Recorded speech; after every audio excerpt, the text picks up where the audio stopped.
Sa lungsod ng Maynila, kung saan ang traffic ay parang sumpa at ang gabi ay may sariling halimuyak ng usok at peligro, may isang bus na hindi basta-basta.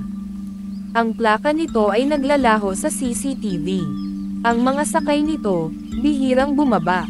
At ang konduktor nito, ay hindi karaniwang tao.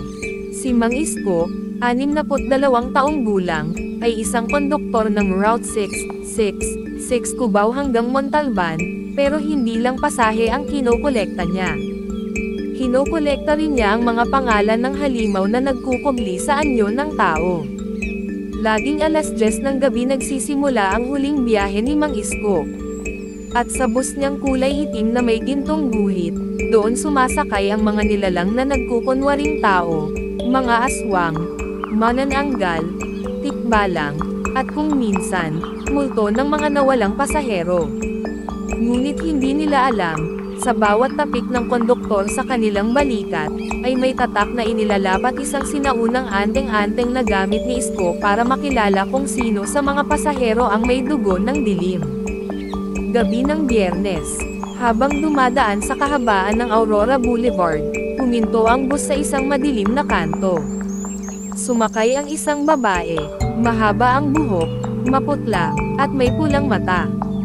Tahimik siyang naupo sa likod, pero si Mang Isko, naramdaman agad ang kilabot. Wala siyang anino. Pasuyo po ng bayad, sabi ni Isko habang hawak ang kanyang lumang bag na tela, na may bordado ng mga alibata at dahon ng banaba sa loob. Ngunit imbes na barya, dalawang itim na kuko ang isinukli ng babae. Tumango si Isko, sigurado na siya, aswang. Hindi alam ng karamihan, pero si Isko ay huling tagapangalaga ng kapatiran ng Dambana, isang lihim na samahan ng mga taga-katay ng halimaw na binuo pa noong panahon ng Kastila. Ang kanyang baston ay may talam sa loob, at ang kanyang bag ay may mga itim na asin, langis ng nyog na may dahon ng sambong, at pulang sinulid na panali sa mga nilalang ng dilim. Cubao, Cubao, sigaw niya, pero alam niyang walang bababa. Ngayon, siya ang magpapababa sa impyerno. Nang makalampas sa katipunan, biglang nagbago ang anyo ng babae. Ang balat nito'y naging kulay abo, ang ngipin hamaba, at ang dilay umabot sa salamin ng bintana. Sumigaw ang ibang pasahero, o, mga inosenteng saksi, pero pinindot ni Mang Isko ang isang pulang buton sa dashboard. Boom! Nagsara ang lahat ng pinto. Na-lockdown ang bus.